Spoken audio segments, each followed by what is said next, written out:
മുസ്ലിമീങ്ങൾക്ക് ഇനി അത് വരാൻ പോണ എന്താ പോടെ വരാൻ പോണത്?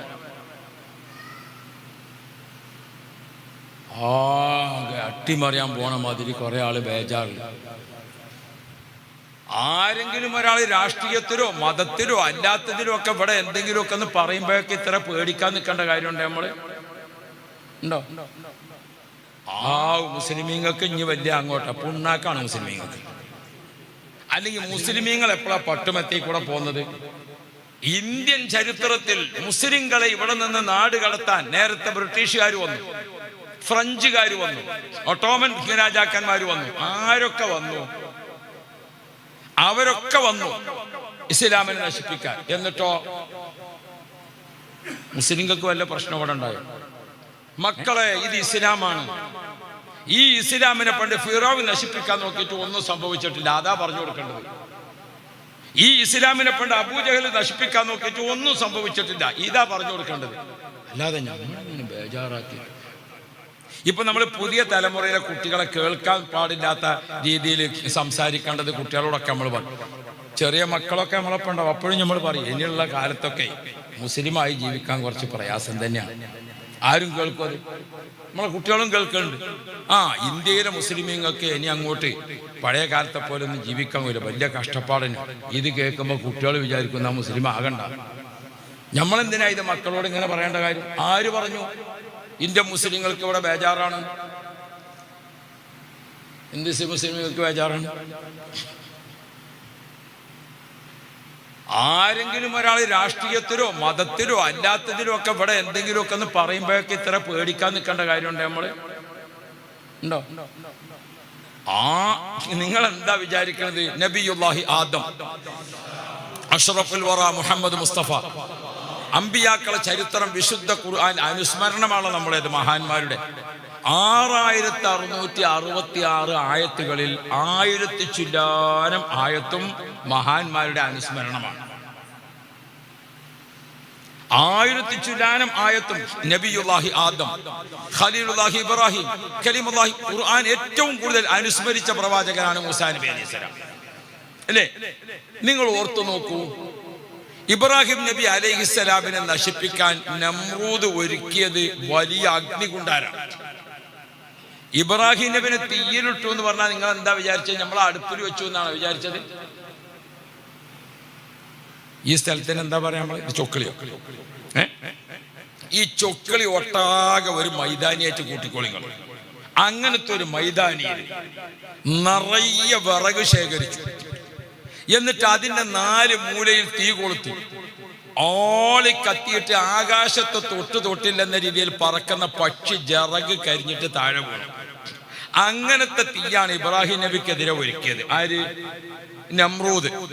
ഇനി നിങ്ങൾ ആലോചിച്ച് നോക്കി, അങ്ങനെ ഇസ്ലാമിനെ നശിപ്പിക്കാൻ ഒരുങ്ങിയിട്ട് ഇന്ന് ഖലീലുല്ലാഹി നബി ഇബ്രാഹിം, ആ പേര് കേൾക്കുമ്പോഴേക്ക് ലോകത്ത് സിന്ദാബാദ് എന്ന് പറയാൻ 200 കോടി ജനങ്ങളുണ്ട്. നമ്രൂദിന്റെ പേര് കേൾക്കുമ്പോൾ സിന്ദാബാദ് എന്ന് പറയാൻ ആരെങ്കിലും ഒരാൾ ജീവിച്ചിരിപ്പുണ്ടോ? ആരെങ്കിലും ഒരാൾ ജീവിച്ചിരിപ്പുണ്ടോ? നിങ്ങൾ ആലോചിക്കണം. ഒറ്റ ആളുണ്ടോ? മൂസാ നബി അലൈഹിസ്സലാമിനെതിരെ അതിശക്തമായിട്ട് രംഗത്ത് വന്നത് ആരാ? ഫിർഔൻ ലഅനത്തുല്ലാഹി അലൈഹിയാണ്. ആരാണ് ഫിർഔൻ? അന റബ്ബുക്കുമുൽ അഅല, ഞാനാണ് ഏറ്റവും വലിയ പടച്ചോൻ. ഇനി വേറൊരു അള്ളി റബ്ബ് വെക്കണമെങ്കിൽ ഇന്റെ താഴെ അല്ലാതെ ഇന്റെ മേലെ അല്ല. അതാണ് ഫിർഔൻ. ഫിർഔന് എതിരെ സംസാരിക്കുന്നവരെ ചുട്ടുപൊള്ളുന്ന ഇരുമ്പിന്റെ പലക പഴുപ്പിച്ചിട്ട് അതിന്മേൽ മലർത്തി കിടത്തിയിട്ട് ആണി അടിച്ചു ഉറപ്പിച്ചിട്ട് തുറക്കപ്പെട്ട ദ്വാരങ്ങളിലൊക്കെ, മുന്തുവാരത്തിലും ബിന്ദുവാരത്തിലും വായിലും ഒക്കെ ആ ഇരുമ്പിന്റെ ആണി പഴുപ്പിച്ച് കിടത്തിയിരുന്ന ശിക്ഷ കൊടുത്തിരുന്ന ആളാണ് ആര്? ഫിറഔൻ. അങ്ങനെ ഇസ്ലാമിനെ നശിപ്പിക്കാൻ ഫിറഔൻ വന്നിട്ട് നിങ്ങൾ ഓർത്തു നോക്കി, കലീമുല്ലാഹി മൂസ, 200 കോടി ജനങ്ങൾ ഇന്നും പറയും സിന്ദാബാദ് മൂസാ നബിക്ക് അലൈഹിസ്സലാം. ഫിറഔന്റെ പേരിൽ സിന്ദാബാദ് വിളിക്കണ ഒറ്റ ആളെ കാണിച്ചു തരും.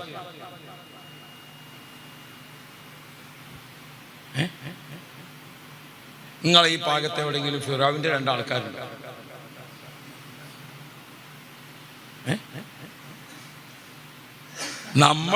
നമ്മളെ പറ്റി പഠിക്കണം. ആ മുസ്ലിമീങ്ങൾക്ക് ഇനി വലിയ അങ്ങോട്ടാ പുണ്ണാക്കാണ് മുസ്ലിമീങ്ങൾക്ക്.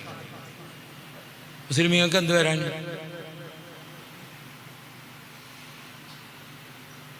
അബൂജഹലിന്റെ ആളുകൾ എന്താ ചെയ്തത്? നബി കരീം സല്ലല്ലാഹു അലൈഹി വസല്ലമ തങ്ങളെയും സ്വഹാബാക്കളെയും നശിപ്പിക്കുന്നതിന് എന്തൊക്കെയാണ് ചെയ്തത്? കയ്യും കണക്കും അല്ലാത്ത കാര്യങ്ങൾ ചെയ്തു. എത്ര കാര്യങ്ങൾ ചെയ്തു? യാ റബ്ബ് യാ റബ്ബ്, ഒന്നും രണ്ടും നാലും കാര്യങ്ങളല്ല അല്ലേ? അല്ലാഹു റബ്ബി. അങ്ങനെ അബൂജഹൽ ഇതൊക്കെ ചെയ്തിട്ട്, ഇത്ര വലിയ കാര്യങ്ങളൊക്കെ ചെയ്തിട്ട്, ആ അബൂജഹലിന്റെ പേരിൽ 2 അനുയായികൾ ഇവിടെ എവിടെയെങ്കിലും ഉണ്ടോ? മുഹമ്മദ് മുസ്തഫ. ആ പേര് കേൾക്കുമ്പോഴേക്ക് സിന്ദാബാദ് വിളിക്കാൻ എത്ര കോടികളാണ്. അതുകൊണ്ട് ഈ ഇസ്ലാം ഇവിടുന്നാണ് ഇല്ലാതെയാകും എന്നൊന്നും ആരും വിചാരിക്കണ്ട. നമ്മുടെ വീട്ടിലൊക്കെ വളർന്നു വരുന്ന കുട്ടികളെ കേൾക്കത്തക്ക രീതിയിൽ ഒരാളും അത്തരം താഴ്ന്ന ചർച്ച ചെയ്യരുത്. മുസ്ലിമീങ്ങൾക്ക് ബുദ്ധിമുട്ടാണ് ഇവിടുന്ന് അങ്ങോട്ട്. എന്ത് ബുദ്ധിമുട്ട്? അല്ലെങ്കിൽ മുസ്ലിമീങ്ങൾ എപ്പോഴാണ് പട്ടുമെത്തി കൂടെ പോകുന്നത്? ഇന്ത്യൻ ചരിത്രത്തിൽ മുസ്ലിങ്ങളെ ഇവിടെ നിന്ന് നാട് കടത്താൻ നേരത്തെ ബ്രിട്ടീഷുകാർ വന്നു, ഫ്രഞ്ചുകാർ വന്നു, ഒട്ടോമൻ രാജാക്കന്മാർ വന്നു. ആരൊക്കെ വന്നു? അവരൊക്കെ വന്നു ഇസ്ലാമിനെ നശിപ്പിക്കാൻ. എന്നിട്ടോ മുസ്ലിങ്ങൾക്ക് വല്ല പ്രശ്നം ഇവിടെ ഉണ്ടായോ? നമ്മൾ വിശ്വസിക്കുന്ന അള്ളാഹുവിനെ അറിഞ്ഞ് വിശ്വസിക്കണം. അള്ളാഹുവിനെ അറിഞ്ഞ് വിശ്വസിക്കണം. നബി മുഹമ്മദുർ റസൂലുള്ളാഹി നബി സല്ലല്ലാഹു അലൈഹി വസല്ലമ തങ്ങളെ ഒരു മുസ്ലിം ലോകത്ത് ഇല്ലാതിരിക്കാൻ ഇനി എന്താ വഴി? ഇനി മുഹമ്മദിനെ കൊന്നു കളയാം. അതിനെന്ത് ചെയ്യണം? മക്കത്തെ എല്ലാ തറവാട്ടുകാരും കൂടി ചേർന്നു ഓരോ കുടുംബത്തിൽ നിന്നും ഓരോരോ ചെറുപ്പക്കാരെ തെരഞ്ഞെടുത്തു. അവരൊക്കെ കയ്യിൽ മൂർച്ചയുള്ള വാള് കൊടുത്തു. നബി തങ്ങൾ ഉറങ്ങുന്ന സമയത്ത് വീട് വളഞ്ഞു. നിങ്ങൾക്ക് അറിയുന്ന ചരിത്രമാണ് അല്ലേ? എന്നിട്ട് നബി തങ്ങൾ എഴുന്നേറ്റ് വരുമ്പോ ഒറ്റ വെട്ട്. ആരെ നബിനെ വെട്ടിയത്? എല്ലാരും. ആരെ പേരിലും ആക്ഷൻ ഇല്ല, ആരെ പേരിലും ശിക്ഷ എടുക്കാൻ പറ്റൂല. അങ്ങനെയാണ് അവർ തീരുമാനിച്ചത്. ഒരാളെ മാത്രമാകുമ്പോൾ അവരിങ്ങോട്ട് വെട്ടുകൊടുത്തു, മറ്റോ വെട്ടുകൊടുത്തു. പിന്നീടുള്ള കാലത്തെങ്കിലും മുഹമ്മദ് നബിനെ കൊന്ന ആളാണ് എന്ന് പറയലോ. എല്ലാവരും ഒരുമിച്ച്. ചില കേസ് അങ്ങനെ ഉണ്ട്. വയനാട്ടിന് മുമ്പ് ഒരു അടിയുണ്ടായി, മുസ്ലിങ്ങളും മറ്റുള്ളവരും തമ്മിൽ. അപ്പൊ കേസെടുക്കാൻ വേണ്ടി FIR ഇടാൻ വേണ്ടി പോലീസ് വന്ന് നോക്കുമ്പോൾ അടി നടക്കുകയാണ്. അപ്പൊ മൊഹീദ്ദീൻ ഷെയ്ഖ് എന്ന് പറഞ്ഞിട്ടാണ് അടിക്കണത്. അപ്പൊ പോലീസ് FIRൽ 1ാമത്തെ പ്രതി മൊഹീദ്ദീൻ ഷെയ്ഖിനെ എഴുതി. അപ്പൊ ഇന്നും പ്രതിനെ കിട്ടിയിട്ടില്ലല്ലോ. അപ്പോ അള്ളാഹു തആല നമുക്ക് ഖൈർ നൽകുമാറാവട്ടെ. അപ്പം മുസ്ലിമീങ്ങളെ സംബന്ധിച്ചിടത്തോളം 1ാം പ്രതിനെ പിടുത്തത്തിൽ കിട്ടാത്ത ചില സംഗതി നമ്മളെ അടുത്തുണ്ട്. അത് നമ്മൾ ഉറപ്പിക്കണം. വെറുതെ ഈ കുട്ടികളൊക്കെ കേൾക്കത്തക്ക രീതിയിൽ മോഡിന്റെ പ്രസ്താവന കണ്ടോ? മുസ്ലിമീങ്ങൾക്ക് കുറച്ച് ബുദ്ധിമുട്ട് തന്നെയാണ്. നമ്മൾ മുസ്ലിമീങ്ങളാവണം. അഷ്റഫുൽ വറ മുഹമ്മദ് മുസ്തഫ. ഈ ശത്രുക്കളൊക്കെ ഇങ്ങനെ ഊരിപ്പിടിച്ച വാളുമായിട്ട് നിൽക്കുന്നതിന്റെ മധ്യത്തിൽ നബി സല്ലല്ലാഹു അലൈഹി വസല്ലം തങ്ങൾ വീട്ടിൽ നിന്ന് എഴുന്നേറ്റു. യാസീൻ വൽ ഖുർആനിൽ ഹകീം. ഖുർആൻ ഇങ്ങനെ ഓതിയിട്ട് വജഅൽനാ മിൻ ബൈനി ഐദിഹിം സദ്ദ വമിൻ ഖൽഫിഹിം സദ്ദ. അല്ലാഹുവിന്റെ റസൂൽ ഖുർആൻ ഇങ്ങനെ ഓതിയിട്ട് ഊരിപ്പിടിച്ച വാളുമായി നിൽക്കുന്നവരെ എല്ലാവരും അവിടെ കിടന്നുറങ്ങി. എല്ലാവരും വാളും തൊട്ടടുത്ത് വെച്ചിട്ട് റസൂലുള്ളാഹിന്റെ അടിയിൽ കൂടെ സീതയാണ് പോയി. അല്ലാഹു റബ്ബി. നബി തങ്ങൾ എങ്ങനെ പോയത്? അല്ലാഹു റബ്ബി. ആ കുടുങ്ങി നിൽക്കുന്ന ബ്ലോക്കിലുണ്ടല്ലോ ആംബുലൻസിനൊരു പോക്ക്, എവിടെയും തട്ടാതെ അല്ലാഹുവിന്റെ റസൂൽ പോയി. എന്നിട്ട് നബി സല്ലല്ലാഹു അലൈഹി വസല്ലമ തങ്ങൾ സമുദ്രനിരപ്പിൽ നിന്ന് 1800 അടി ഉയരത്തിലുള്ള സൗർ പർവ്വതത്തിന്റെ ഗുഹയിലെത്തി. ആ സൗർ പർവ്വതത്തിന്റെ ഗുഹയിൽ ചെന്നിട്ട് ആ വലിയ ഗുഹയിലേക്ക് സിദ്ദീഖ് തങ്ങളാണ് കടന്നു. പിന്നീട് റസൂലുള്ളാഹി തങ്ങൾ വന്നു. നബി തങ്ങൾ മുത്ത് നബിന്റെ മടിത്തട്ട്, സിദ്ദീഖ് തങ്ങളെ മടിത്തട്ടിലേക്ക് തലവെച്ചുകൊണ്ട് ആര് കടന്നു? നബി സല്ലല്ലാഹു അലൈഹി വസല്ലം തങ്ങൾ കടന്നു. അപ്പൊ ആരാ നബി തങ്ങൾക്ക് കാവൽ വന്നത്? ഒരു ചിലന്തി വല കെട്ടി. ഒരു ചിലന്തി വല കെട്ടി. ഏതാ ചിലന്തി വല? ചിലന്തിയുടെ വല എന്ന് പറഞ്ഞാൽ എന്താ? നമ്മൾ രാവിലെ ഇങ്ങനെ നടന്നു പോകുമ്പോൾ ഇങ്ങനെ അതുകൊണ്ട് ബേപ്പൂർ കാളിയാടോട് ഞാൻ പറഞ്ഞു, കാളിയാർ മുന്നിൽ നടക്കുകയാണ്. ഈ മാറാലൊക്കെ തട്ടാൻ ഞാനാന്ന് എൻ്റെ എന്ന് ചോദിച്ചു മൂപ്പര്. അള്ളാഹു തആല ഖൈറും ബർക്കത്തും തരട്ടെ. അപ്പോൾ നമ്മളൊരു തട്ടിയ അത്രേ ഉള്ളൂ ചിരന്തി വരെ. ഇന്ന അല്ലാഹുൽ ബുയൂത്തിലെ ബൈത്തുൽ അങ്കബൂത്ത്, അതുകൊണ്ടാണ് ഒരു കാവല്. പിന്നെ ചിരന്തി ഇങ്ങനെ വല കെട്ടി കഴിഞ്ഞപ്പോ പിന്നെ കാര്യമായിട്ട് കാവലിന് രണ്ടാള് വന്നു. ഏതാ രണ്ടാള്? രണ്ട് മാടപ്രാക്കൾ വന്നു, ഒരാണും ഒരു പെണ്ണും, രണ്ട് പ്രാക്കൾ. ആ രണ്ട് പ്രാക്കൾ വന്നിട്ട് മുഖാമുഖം ഇങ്ങനെ ഇരുന്നു. ആ പ്രാക്കൾ, ആ രണ്ട് പ്രാവുകൾ 3 ദിവസം വെള്ളം കുടിച്ചില്ല, അവര് ഭക്ഷണം കഴിച്ചില്ല, ഒരു പോള കണ്ണ് ചിമ്പിയില്ല. ആ പ്രാക്കൾ എന്താ ചെയ്യുന്നത്? ഒന്ന് വലഭാഗത്തേക്ക് നോക്കും, ആരെങ്കിലും വരുന്നുണ്ടോ? ഒന്ന് ഇടഭാഗത്തേക്ക് നോക്കും, ആരെങ്കിലും വരുന്നു. ഒന്ന് മുന്നിലേക്ക് നോക്കും, നബിതങ്ങൾക്ക് വല്ലതും സംഭവിക്കുന്നുണ്ടോ? ഇപ്പോഴും ആ പ്രാക്കളെ പോയാൽ നിങ്ങൾക്ക് അതേ കാഴ്ച കാണാം. മക്കത്ത് ആ പ്രാവിനെ കണ്ട ഇതിന്റെ പാരമ്പര്യത്തിലെ മക്കളല്ലേ ആ പ്രാക്കൾ. അതെന്താണ്? അവിടെ ആരെങ്കിലും വരുന്നുണ്ടോ, ഇവിടെ ആരെങ്കിലും വരുന്നുണ്ടോ, നബിതങ്ങൾക്ക് വല്ലതും പറ്റുന്നുണ്ടോ? ആ രണ്ട് പ്രാക്കളും ഒരു ചിരന്തി വല കെട്ടി നിൽക്കുന്നു. ഇതാണ് റസൂലുള്ളാഹിക്ക് അല്ലാഹു കാവലേൽപ്പിച്ചത്. അപ്പോഴാണ് ശത്രുക്കൾ ഉണർന്നു, നബിനെ കാണാനില്ല, 4 ഭാഗത്തും അവര് ചിതറി. അപ്പൊ അബൂജഹലിന്റെ ഒരു പ്രഖ്യാപനം വന്നു. എന്താണ്? 100 ഒട്ടകം സമ്മാനം. അന്നത്തെ 100 ഒട്ടകം എന്ന് പറഞ്ഞാൽ 100 ലോറിയല്ല, 100 കപ്പലാണ്. മരുഭൂമിയിലെ കപ്പലാണ് അന്നത്തെ ഒട്ടകം. അല്ലാഹു റബ്ബി, 100 ഒട്ടകം എന്ന് പറഞ്ഞാൽ 100 കപ്പൽ. ആ സമ്മാനം പ്രഖ്യാപിച്ചപ്പോൾ നബിതങ്ങൾക്ക് 4 ഭാഗത്തും ശത്രുക്കൾ. ബഹുമാനപ്പെട്ട സയ്യിദുനാ അബൂബക്കർ സിദ്ദീഖ് വസ്സദ്ഖു ഫിൽ ഗാരി വസ്സദ്ദീഖു ലം യരിമ വഹും യഖൂലൂന മാ ഫിൽ ഗാരി മിൻ അരിമി മൗലായ.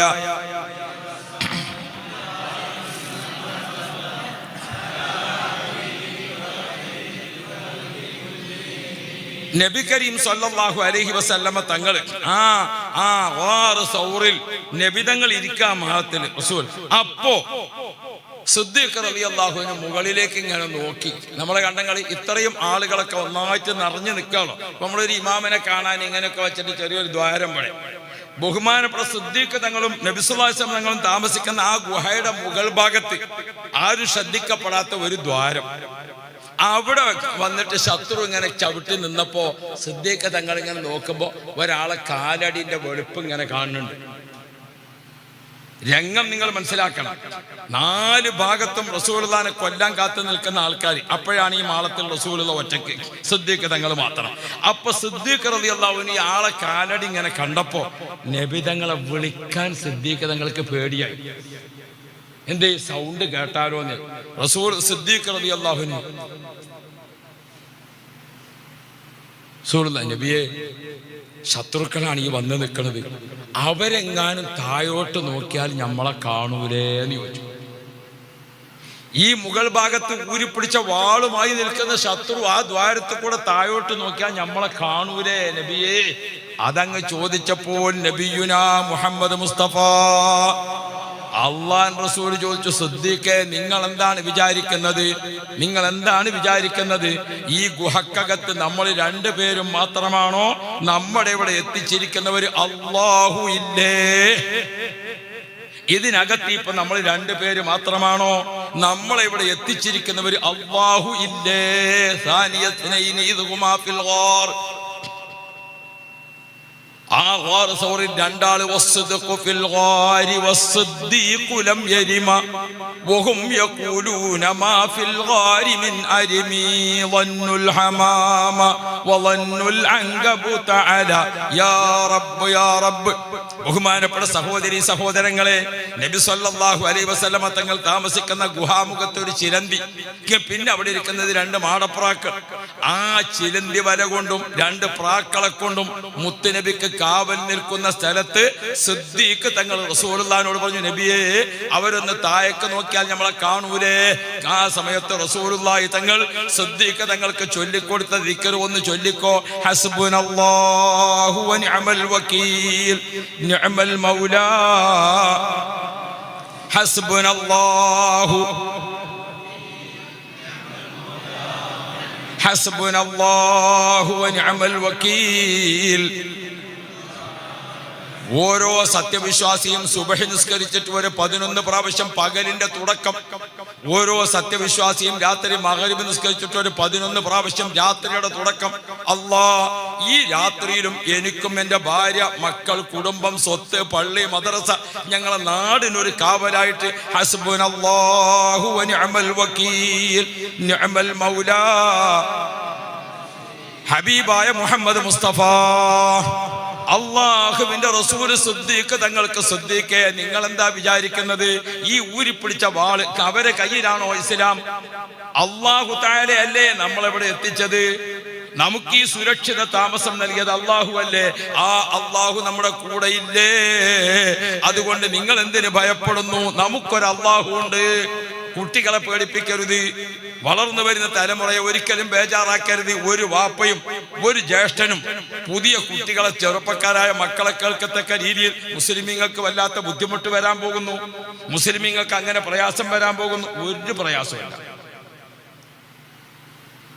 മുസ്ലിമീങ്ങളെ പ്രയാസപ്പെടുത്തിയിരിക്കുന്ന അന്നത്തെ ആളുകൾക്ക് ഒരു അനുയായി ഇപ്പോൾ ലോകത്ത് ജീവിച്ചിരിപ്പില്ല. ഉണ്ടോ? ഫിറഔനിന്റെ ഒരു അനുയായി ഇവിടെ ആരാ സിന്ദാബാദ് വിളിക്കാനുള്ളത്? അബൂജഹലിന്റെ ഒരു പിൻഗാമി ഇവിടെ ആരാണുള്ളത്? ഇബ്രാഹിം നബിനെ തീയിലിട്ട നമ്രൂദിന്റെ ഒരു അനുയായി ഇവിടെ ആരാണുള്ളത്? ബഹുമാനപ്പെട്ട സുൽത്താനുൽ ഹിന്ദ് ഖാജ മുഈനുദ്ദീൻ ചിശ്തിയിൽ അജ്മീരി, നമുക്കൊക്കെ അറിയുന്നത് പോലെ അല്ലാഹുവിന്റെ റസൂൽ മുഹമ്മദ് മുസ്തഫ നബി കരീം സല്ലല്ലാഹു അലൈഹി വസല്ലമ തങ്ങൾ വിളിച്ചു, യാ മുഈനുദ്ദീൻ അന്ത സുൽത്താനുൽ ഹിന്ദി വ വലിയുഹ ദാക മസ്കനുക വ മദ്ഫനുക.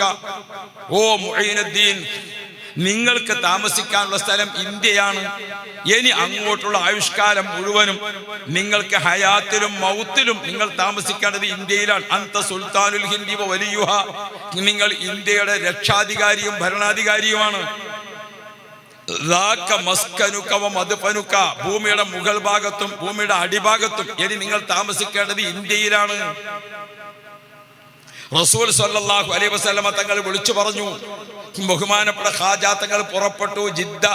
അങ്ങനെ അവിടെ നിന്ന് യാത്ര ചെയ്തിട്ട് ഇന്നത്തെ ഇറാഖിൽ നിന്ന് അഫ്ഗാനിസ്ഥാൻ, അഫ്ഗാനിസ്ഥാനിൽ നിന്ന് കാണ്ഡഹാർ, കാണ്ഡഹാറിൽ നിന്ന് നബിതങ്ങൾ ഇങ്ങനെ വരച്ച് കാണിച്ചു കൊടുത്ത മാപ്പ് പ്രകാരം അന്നത്തെ ഗൂഗിൾ ബഹുമാനപ്പെട്ട റസൂലുള്ളാഹി തങ്ങൾക്ക് കൊടുത്തിട്ട് അത് പ്രകാരം റസൂലുള്ളാഹി തങ്ങൾ വന്നു. ഡൽഹി അതിർത്തിയിലൊക്കെ പട്ടാളക്കാരെ കാവൽ നിർത്തിയിട്ടുണ്ട്. പൃഥ്വിരാജൻ ഒരു കാവൽക്കാരനും കാണാതെ ഖാജ തങ്ങൾ അജ്മീർ ഷരീഫിന്റെ മരത്തണലിൽ, ഖാജ തങ്ങൾ അജ്മീർ ഷരീഫിന്റെ മരത്തണലിൽ, ആ മരത്തണലിൽ ഇങ്ങനെ ഇരുന്നു കൊണ്ട് ഖാജ തങ്ങൾ ഓതി, അഊദു ബില്ലാഹി മിനശ് ശൈത്വാനിർ റജീം ബിസ്മില്ലാഹിർ റഹ്മാനിർ റഹീം അല്ലാഹു റബ്ബി. വിശുദ്ധ ഖുർആൻ പകൽ ഒരു ഖതം തീർത്തു, രാത്രി ഒരു ഖതം തീർത്തു. ഖാജ തങ്ങൾ ദിവസം 2 ഖതം ഖുർആൻ ഓതി. പകൽ ഒരു ഖതം ഓതി തീർത്തു, രാത്രി ഒരു ഖതം തീർത്തു. ഓരോ ഖതം ഖുർആൻ ഇങ്ങനെ തീരുമ്പോ ഫാത്തിഹ മുതൽ തുടങ്ങിയിട്ട് ഖുൽ റബ്ബിന്നാസ് ഇങ്ങനെ എത്തുകയാണ്. ചെറിയ സൂറത്തുകൾ ഇങ്ങനെ ഓതി എത്തുമ്പോൾ ഒരു പ്രത്യേകതയുണ്ട്. എന്താണ്? വദ്ദുഹാ വല്ലൈലിയുടെ താഴോട്ടുള്ള സൂറത്ത് ഖത്മ് തീർത്തുകൊണ്ട് ഓതുമ്പോൾ അതിങ്ങനെ എത്തുന്ന സമയത്ത് ഒരു തസ്ബീഹ് ചൊല്ലണം. സുബ്ഹാനല്ലാഹി വൽഹംദുലില്ലാഹി വലാ ഇലാഹ ഇല്ലല്ലാഹു അല്ലാഹു അക്ബർ അല്ലാഹു അക്ബർ വലില്ലാഹിൽ ഹംദ്. ചെറിയ സൂറത്ത് ഇങ്ങനെ എത്തുമ്പോൾ നമ്മൾ ഖത്തം തീരുമ്പോൾ ഓരോ സൂറത്തും ഓതി കഴിഞ്ഞാൽ അതിങ്ങനെ ചൊല്ലണം. ഖാജ തങ്ങൾ ഇങ്ങനെ ഖുർആൻ ഖത്തം ഇങ്ങനെ തീരാൻ സമയത്ത് പരിസരത്ത് നിന്ന് ഒരു സൗണ്ട് ഇങ്ങനെ വരും. പരിസരത്ത് ഒരു സൗണ്ട് ഇങ്ങനെ വരും. എന്താ സൗണ്ട്? ഖബിൽനാ ഖത്മക യാ മുഈനുദ്ദീൻ. ഓ മുഈനുദ്ദീനെ, നിങ്ങൾ ഓതിയിരിക്കുന്ന ഖുർആൻ നമ്മൾ സ്വീകരിച്ചിരിക്കുന്നു. നിങ്ങൾ ഓതിയിരിക്കുന്ന ഖുർആൻ നമ്മൾ സ്വീകരിച്ചിരിക്കുന്നു. ഖാജ തങ്ങൾ ഇങ്ങനെ അവിടെ ഖുർആൻ ഓതിയിരിക്കാൻ ആ വഴിക്ക് പോകുന്ന ആളുകൾ ഖാജ തങ്ങളെ ഒന്നിങ്ങനെ നിൽക്കും. ആ നിൽക്കുമ്പോൾ ചില ആൾക്കാർ ഇത് ഏതോ ഒരു ദിവ്യ പുരുഷനാണല്ലോ, ഇത് ഏതോ വലിയൊരാളാണല്ലോ, അദ്ദേഹത്തോട് പറഞ്ഞു എനിക്ക് സുഖമില്ല. ഖാജ തങ്ങളൊന്ന് മന്ത്രിച്ചു, സുഖക്കേട് മാറി. ഖാജ തങ്ങളൊന്ന് നോക്കി, കണ്ണേറ് മാറി. അങ്ങനെ പ്രസിദ്ധം പ്രസിദ്ധം പ്രസിദ്ധം പ്രസിദ്ധം അല്ലാഹു റബ്ബി. അപ്പോഴേക്കും നേരത്തെ പൃഥ്വിരാജനെ കൈരേഖ നോക്കിയിട്ടോ സ്വപ്ന വ്യാഖ്യാനത്തിൽ ഒരാൾ പറഞ്ഞിട്ടുണ്ട്, അന്യ രാജ്യത്ത് നിന്ന് വരുന്ന ഒരു ഫക്കീർ ഈ രാജ്യത്ത് നിങ്ങളെ ഭരണം നശിപ്പിക്കുമെന്ന് പറഞ്ഞിട്ടുണ്ട്. അത് പ്രകാരം ആ ഫക്കീർ ഇയാൾ തന്നെ എന്ന് മനസ്സിലാക്കി. ഖാജ തങ്ങളെ നശിപ്പിക്കാൻ അന്നത്തെ പൃഥ്വിരാജൻ എന്തൊക്കെ ചെയ്തു. പൃഥ്വിരാജന്റെ അനുയായികൾ ആരെങ്കിലും ഉണ്ടോ? ബഹുമാനപ്പെട്ട ഖാജ മുഈനുദ്ദീൻ ചിശ്തി അജ്മീരി, യാ ശൈഖനാ യാ ഖുത്ബ ദായിറത്തുൽ വിലായത്തി ഗൗസന അൽ മദദ് യാ ശൈഖ അജ്മീർ മുഈനുദ്ദീൻ ലാ ഇലാഹ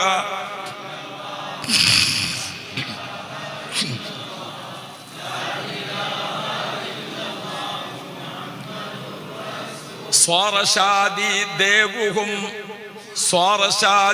ദേവുഹും സഅദി ബിനളിരിൻ മിൻകുമു അൽ മദദ് യാ ശൈഖ അജ്മീർ മുഈനുദ്ദീൻ ലാ ഇലാഹ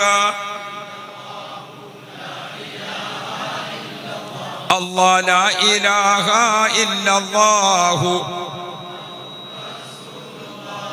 യാ റബ്ബ് യാ റബ്ബ്. ഖാജ തങ്ങളെ പറ്റി എത്ര മദ്ഹാണ് നടക്കണേ, എത്ര മൗലിദ നടക്കണേ, എത്ര ദിക്റാ നടക്കണേ, എത്ര സ്വലാത്താ നടക്കണത്. ഇന്നും ഇന്ത്യയിൽ ഏറ്റവും കൂടുതൽ മുസ്ലിങ്ങൾ സിയാറത്ത് ചെയ്യുന്ന കേന്ദ്രം എവിടെയാണ്? പൃഥ്വിരാജിന്റെ അടുത്ത് എത്ര ആൾ സിയാറത്ത് ചെയ്യുന്നുണ്ട്? എന്നിട്ട് വെറുതെ നമ്മുടെ മക്കളെ പറഞ്ഞ് പേടിപ്പിക്കുക. വാപ്പാരാകാൻ പഠിച്ചാൽ പോരാ, രക്ഷിതാവാകാൻ പഠിക്കണം.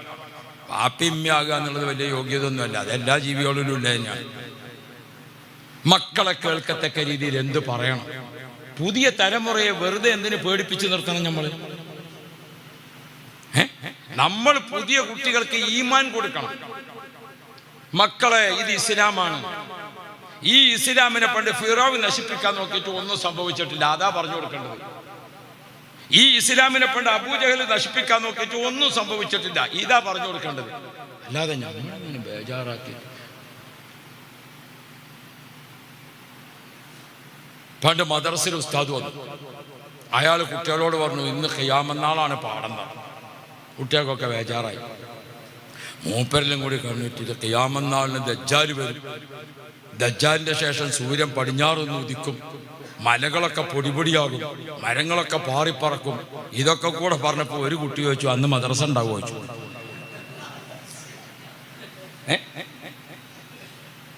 ആ കുട്ടി എന്താ ചോദിച്ചത്?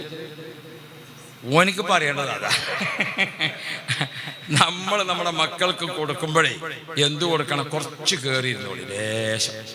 എന്നാലും ബാക്കിൽ വരുന്ന ആളുകൾക്ക് ഇനി ഇരിക്കാം. അതിങ്ങനെ അവിടുന്ന് ഇങ്ങനെ ആക്കിയാൽ പോരാ, ഉടലോട് കൂടെ പോകാൻ. ഷർഫോ അങ്ങോട്ട് പോരി. ഷറഫുദ്ദീൻ സക്കാഫി ഇവിടെ അപ്പുറത്തെ പള്ളിയിലെ ഇമാമാണ്, അറിയാലോ അല്ലേ? ഇൻഷാ അല്ലാഹ് അള്ളാഹു ഖൈർ തരട്ടെ. ഞാൻ അപ്പുറത്ത് പുറത്തുനിന്ന് വാതിലിങ്ങനെ ചില ആളിങ്ങനെ നോക്കുന്നുണ്ട്, നമ്മൾക്ക് സീറ്റുണ്ടോ? അതിന് എ സിയിലിങ്ങനെ ഇരിക്കുന്നത്. നമ്മളെ നാട്ടിലെ പള്ളിയിൽ, അകത്തെ പള്ളിയിൽ ആരും ഉണ്ടാകില്ല. ഇപ്പം നോക്കുമ്പോൾ അകത്തെ പള്ളി ആദ്യം ഫുള്ളാകുകയാണ്.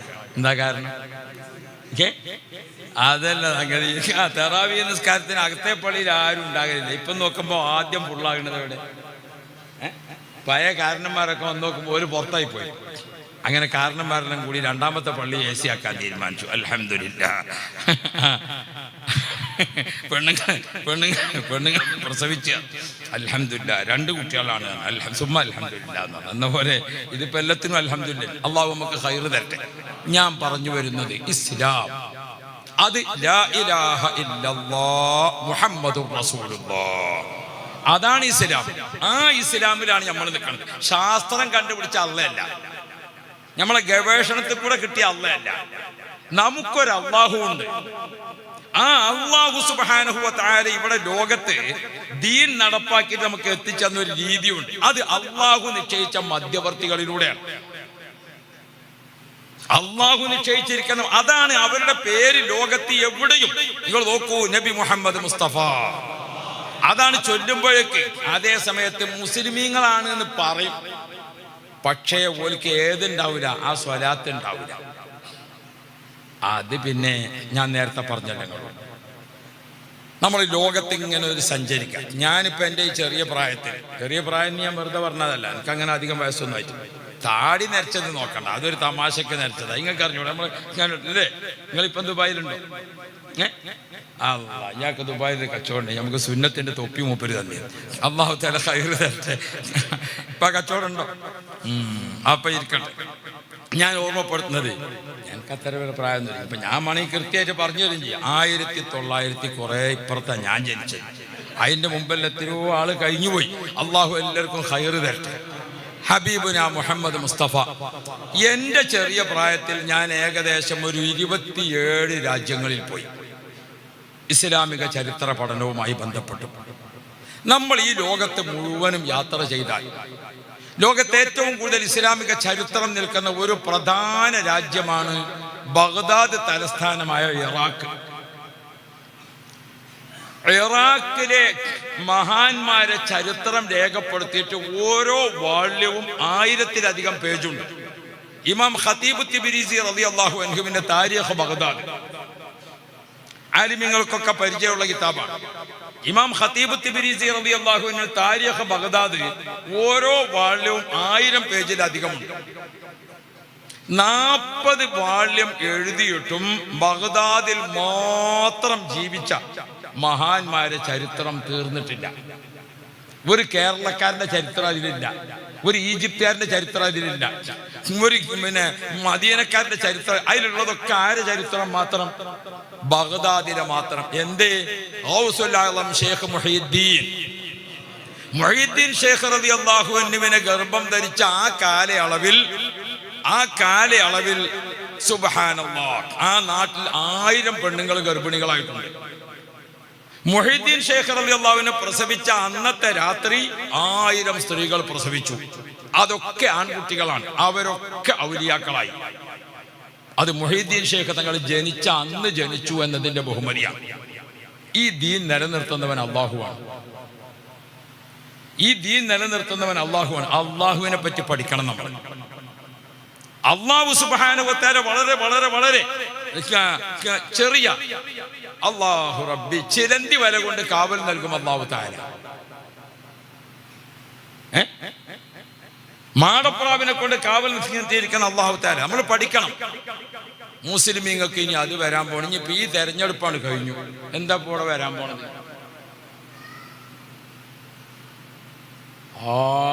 അട്ടിമറിയാൻ പോണ മാതിരി കുറെ ആള് ബേജാറില്ല.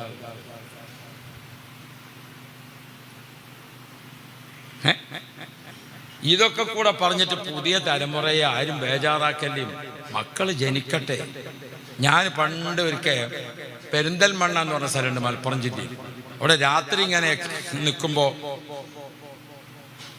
2 ആളുകൾ ഇങ്ങനെ സംസാരിക്കണം. അന്ന് ഈ കുടുംബാസൂത്രണം വന്ന കാലം. മക്കളെ നിയന്ത്രിക്കാൻ വേണ്ടിയിട്ട് ഒരു ചിഹ്നം ഉണ്ടായിരുന്നത് എങ്ങനെ വരച്ചിട്ട് കുട്ടികൾ 2 3 2 മതി. ഇത് വായിച്ചിട്ട് 2 ആൾ പറഞ്ഞു, ഇതേതായാലും ഗവൺമെന്റ് നല്ല തീരുമാനമാണ്. ഏതായാലും പാതിരാക്കി ഞാനിങ്ങനെ അവിടെ ബസ് സ്റ്റാൻഡിലേക്ക്. അപ്പം ഞാൻ പറഞ്ഞു, അതിലേറെ നല്ല തീരുമാനം വേറെ ഉണ്ടായിരുന്നു. ഞാൻ എന്താന്ന് വെച്ചു, ഇത് ജനിക്കാൻ പോകുന്ന കുട്ടികളല്ലേ, അവർ ജനിക്കട്ടെ. ജനിക്കണ കുട്ടികളെ കൂട്ടത്തിൽ മഹാത്മാഗാന്ധിക്ക് പോലെ പണ്ട് ജവഹർലാൽ പോലത്തെ ആളുകളൊക്കെ ഉണ്ടാവും ജനിക്കണ കൂട്ടത്തിൽ. ഇങ്ങൾക്ക് 2 വയസ്സായില്ലേ, നിങ്ങളൊക്കെയാണ് സൂചി വെക്കുകയാണ് വെച്ചാൽ ഇതിലേറെ നല്ലതാണ്. അല്ല, ചിലത് നമ്മൾ അപ്പോഴെങ്ങനെ പറയേണ്ടി വരും. അപ്പൊ പിന്നെ ബാക്കി എന്തെന്ന് ഇപ്പം ഞാൻ പറയണില്ല. ഞാൻ ഓർമ്മപ്പെടുത്തുന്നത്, വരാൻ പോകുന്നത് വരും. നമ്മൾ ആരും തടഞ്ഞിട്ട് നിൽക്കൂല. നമ്മൾ അതിലൊക്കെ ഒരു ഖൈർ, എന്തൊക്കെ സംഭവിച്ചാലും നമ്മുടെ കാവൽ അള്ളാഹുവാണ്, ഒരു പട്ടാളമല്ല. നമ്മുടെ കാവൽ അള്ളാഹുവാണ്, ഒരു ഭരണാധികാരിയല്ല. നമ്മുടെ കാവൽക്കാരൻ റബ്ബാണ്, ഒരായുധവും അല്ല. അള്ളാഹ് എന്ന വിശ്വാസത്തിൽ മുസ്ലിമീങ്ങൾ നിൽക്കണം. ഞമ്മക്കോട്ട് അള്ളാഹിനും വിശ്വാസമല്ല, ഗവൺമെന്റിനും വിശ്വാസമല്ല, പട്ടാളത്തിനും വിശ്വാസമല്ല. പിന്നെ ആരെ നമ്മൾ നിർത്തുന്നത്? ഇതല്ല അടുത്ത തലമുറക്ക് കൊടുക്കേണ്ടത്. ബഹുമാനപ്പെട്ട ശൈഖുന സുൽത്താൻ ഉലമ AP ഉസ്താദ് പ്രസ്താവന ഇറക്കിയല്ലോ നേരത്തെ. പള്ളി പൊളിച്ചിട്ട് മുസ്ലിമീങ്ങളൊക്കെ വികാരം പൂർണ്ണപ്പെടുത്തിയിട്ട് മുസ്ലിമീങ്ങൾ ഇവിടെ ഒരു സമരത്തിന് ഒരുങ്ങും എന്നാരും വ്യാമോഹിക്കേണ്ടതില്ല. സമാധാനപരമായി നിൽക്കാനുള്ള. അതുകൊണ്ട് നമ്മൾ ഒരിക്കലും അടുത്ത തലമുറയെ ബേജാറാക്കുന്ന രീതിയിൽ ആരും സംസാരിക്കരുത്. റബ്ബ് നമുക്ക് കാവൽ നൽകുമാറാവട്ടെ.